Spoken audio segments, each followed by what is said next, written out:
Boniface, c'est un plaisir, merci, bye bye. Il voulait nous mettre 300 kilos là. Je crois qu'il n'avait pas assez.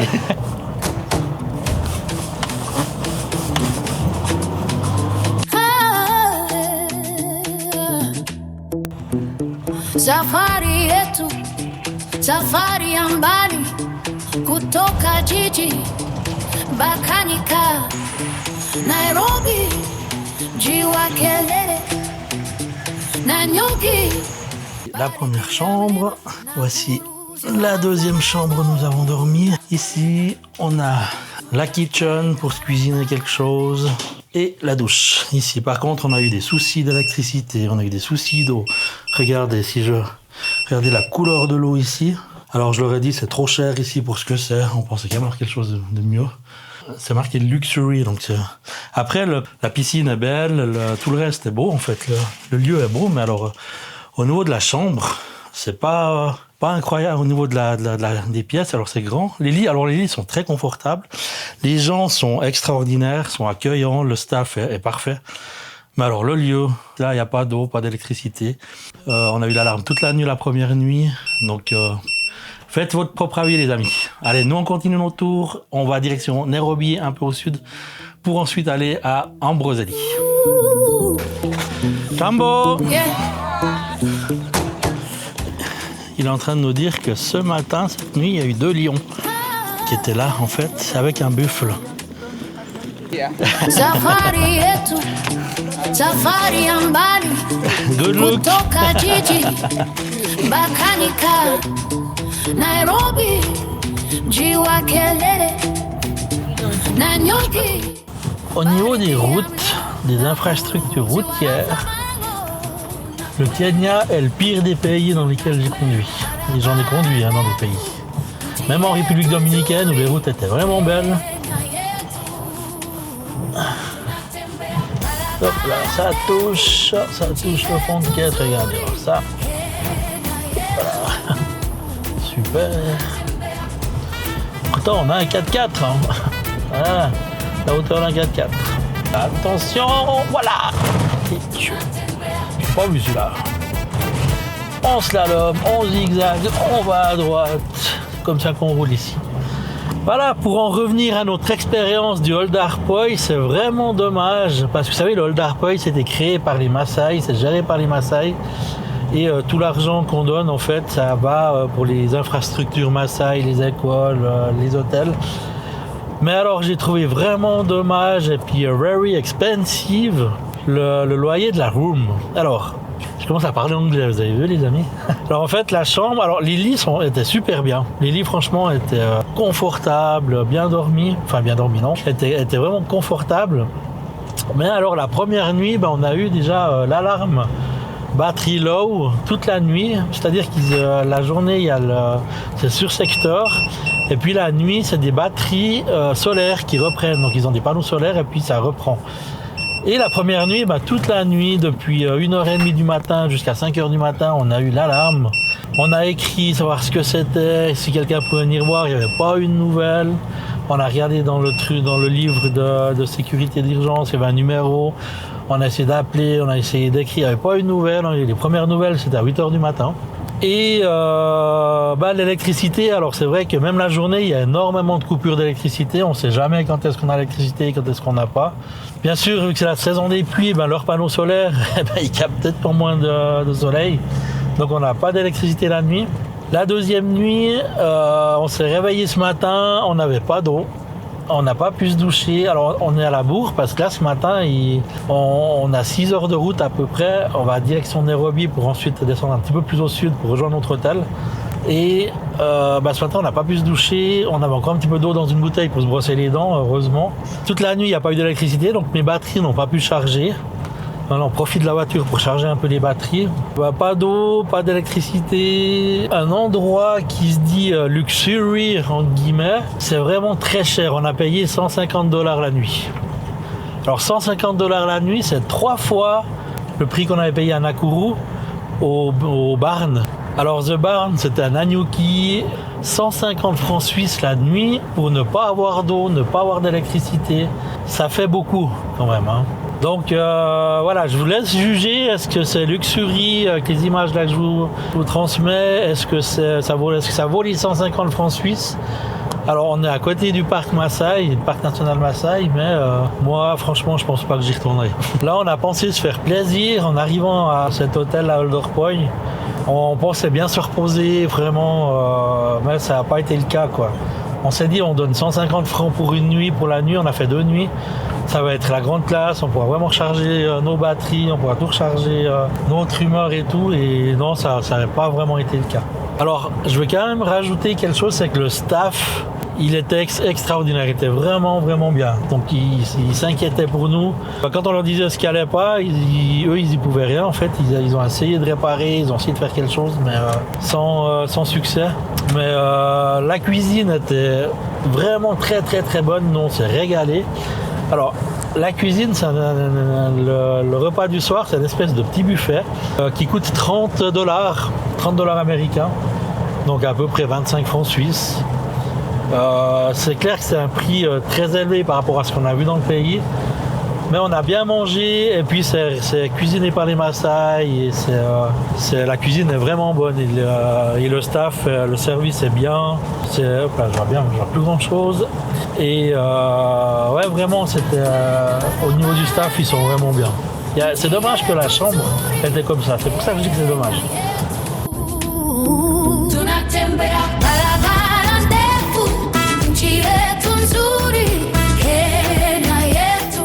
Il y a le changement de temps aujourd'hui comparé à hier. Hier on a fait le safari. C'est vrai que le safari, alors c'est quand même une expérience à vivre dans le parc Maasai, dans le National Masai Mara Park, avec un Maasai. Donc on a vécu un peu des choses vraiment extraordinaires. Manger à côté des phacochères par exemple, c'est un truc, ça restera longtemps dans nos têtes. Par contre, là aussi, au niveau du prix, on a payé le guide 150 francs pour la journée. Et pour lui, 180 francs pour la journée. Et pour lui, la journée s'est arrêtée à 15h. Pour le parc, ferme à 18h. Pour moi, la journée est fermée à 18h. Mais lui, alors à 15h, il a décidé d'arrêter, de nous ramener à l'hôtel. Alors, on était à l'hôtel à 15h30. On a pu profiter un peu de la piscine après. Et bien sûr, la surprise, c'est quand on est parti, il a fallu faire le plein. J'ai payé 4000 shillings. Pour faire le plein, donc à peu près 20 francs, un peu plus. Et pour moi, on n'a jamais utilisé toute cette essence pour le safari dans le parc qu'on a fait. Donc on a payé un petit peu cher quand même ce safari. Mais après voilà, on a vécu aussi des expériences dans le safari, mais vous avez vu les images, hein. Je crois que ça parle d'elle-même. C'est quelque chose que d'être embourbé à 10 mètres des lions avec la voiture qu'on ne peut plus bouger, on se dit mais on n'espère pas que les lions vont monter dans la voiture. C'est quand même une expérience qui est... alors c'est pas grâce à notre chauffeur, enfin oui, je dirais que c'est pas grâce à notre chauffeur, mais c'est à cause de lui. En fait c'est à cause du ranger du parc qui nous a donné la permission d'aller parce qu'il y avait déjà plusieurs voitures. Et puis il fallait donner un tips en fait à ce ranger pour qu'on puisse aller. Et bien sûr, vu qu'on s'est embourbé et tout, on n'a pas donné de tips à notre tour. D'ailleurs, il n'était plus là. Dans le parc Masai Mara, il y a beaucoup de tips à donner. Hein. Si on va aller voir les crocodiles, s'approcher un peu plus de la rivière pour aller voir les crocodiles, il faut donner un tips à un ranger pour qu'il puisse nous laisser aller. Pour moi, les rangers, ils ne respectent pas les règles du parc. Ils demandent des tips pour eux, pour leur poche, pour amener les touristes dans des zones où normalement on n'a pas le droit d'aller en temps normal. Donc dans les règles du parc c'est très clair, c'est très strict, mais alors s'il y a un ranger qui est là, on donne un tips et puis on peut y aller. C'est pas logique. Par contre moi je sais pas pourquoi j'ai mis lunettes à soleil parce qu'il n'y a plus de soleil depuis un petit moment. Je vous parle mais il n'y a plus de soleil depuis un moment. Je veux mettre mes lunettes normales. Alors la devise du pays, je pense que vous devez savoir, c'est Hakuna Matata. Hakuna Matata veut dire don't worry, donc pas de soucis. Chaque fois qu'on a des galères, c'est oh don't worry. On est bloqué à côté des lions, don't worry. On est embourbé avec la voiture, don't worry. On est en train de sortir ma voiture de l'embourbement, don't worry. C'est don't worry, alors c'est vraiment la devise du pays, ça. Et là on peut confirmer. Alors là on est au marché, au Quick Mart en fait de Narok. C'est un supermarché qui est vraiment cool en fait, il y a de tout. Parce que là où on va dormir, on aura une cuisine de nouveau et il n'y aura pas de restaurant aux alentours. Donc on est en train de voir ce qu'on va faire à manger. Des œufs. Regardez le rayon d'œufs. il y a le choix. Hein. Il y a 6 œufs. Ah ouais, c'est parfait. Alors le beurre, on n'en a pas forcément besoin. Le miel, on en a. Ah, la viande. Est-ce qu'on prend de la viande hachée comme ça? On peut? On dit comment 500 grammes? 300. 300. 300. Yes. On a pris la 300 grammes. Après, il y a les poulets aussi. On peut prendre quelques poulets. Je ne sais pas ce qu'on pourra faire à manger. Est-ce que tu veux aussi un morceau? Ah, kilo, grammes, yes, grammes. Il voulait nous mettre 300 kilos. Je crois qu'il n'avait pas assez. Thank you very much. Il y a 405 grammes. On est bon? Perfect. Thank you very much. Goodbye, thank you.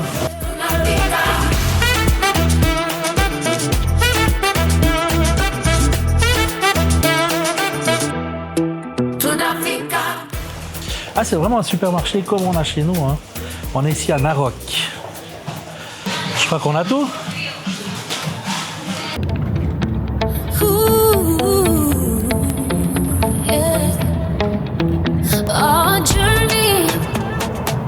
Là, on refait la route du Grand Rift. À l'inverse, comme on avait fait pour aller. Mais c'est une route qui est assez dangereuse. Hein, parce que les camions se dépassent entre eux, ça grimpe comme ça à 10%.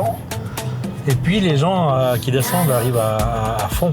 Donc ce qu'il faut, c'est rester derrière les camions, puis dès qu'on voit qu'on peut dépasser, on dépasse. Quoi. Par contre, j'ai déjà eu plusieurs camions qui m'ont dépassé. Ce qui est marrant, c'est juste après, paf, t'as des contrôles de police. Donc je sais pas ce qu'ils contrôlent, parce que les camions qui dépassent une voiture, c'est pas très logique, hein, c'est pas très secure. Oh, je me fais anglais.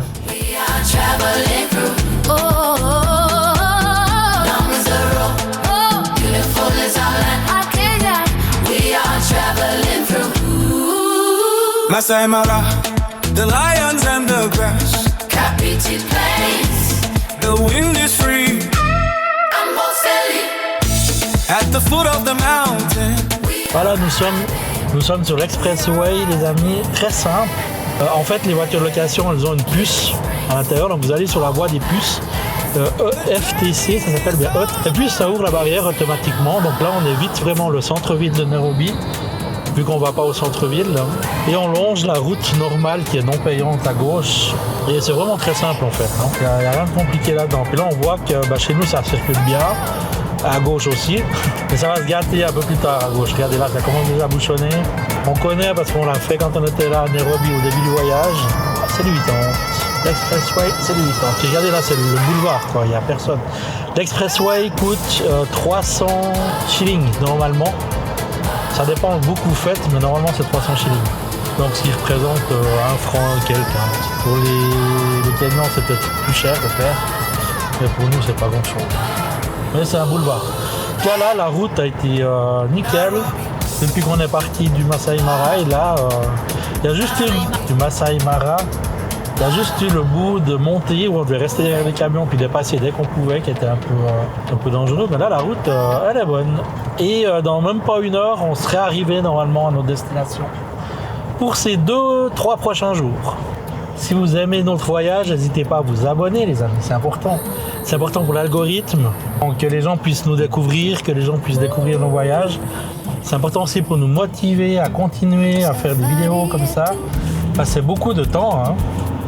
Beaucoup de temps, beaucoup d'argent aussi. Donc abonnez-vous.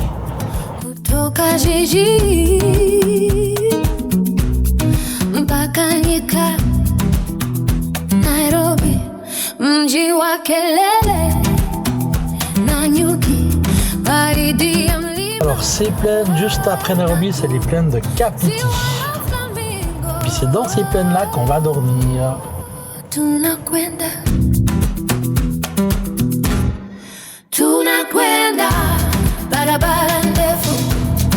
Ils se sont embourbés. Voilà, on est arrivé. Waouh, c'est beau. Là. Bon ben là, on les a vus de loin. On s'est un peu perdu ici sur les petits chemins. Alors Google Maps, franchement, Google Maps, c'est pas la joie. À chaque fois, il nous amène sur des chemins pourris. Là, je vais pas aller, regardez. Hop, mais moi, je vais pas aller m'embourber pour une 3e fois ici. Hein. Donc, Myriam est allée voir à pied. Et je sais pas. Après, si le propriétaire dit qu'on peut passer par là, on passera par là. Mais moi, je pense pas. Donc, j'ai pas envie de m'embrouver de nouveau. Donc voilà, on va essayer de rechercher ces Kapiti. Plains, je sais pas quoi. Ooh, yeah. Amani moyoni. Ooh, amani moyoni.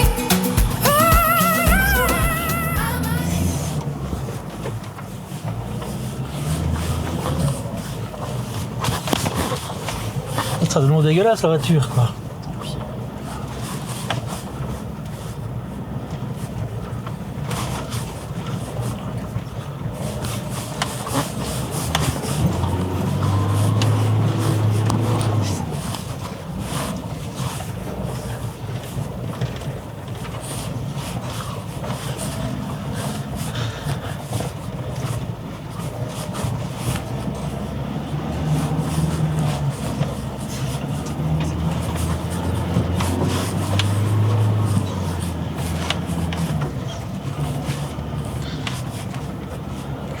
Alors là, j'ai dû mettre le 4x4, hein, le différentiel LL, le plus grand des 4x4 pour pouvoir le suivre. Et voilà, ben, rebelote, la voiture dégueulasse, on va nous la relaver, ma foi. C'est comme ça. Et moi, je le suis, il m'a dit de faire exactement la même chose comme lui. Alors, on va faire exactement la même chose comme lui. Il nous fait passer par où? Incroyable, ça. Et là, donc là, si vous n'avez pas de 4x4, vous passez pas. Hein. Ça, c'est clair. C'est de pas foncer dans ces portes. Parfait. Ok. Il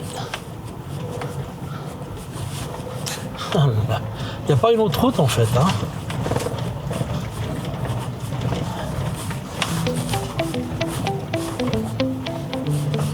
On est enfin arrivé. Je me tourne, regardez-moi ça.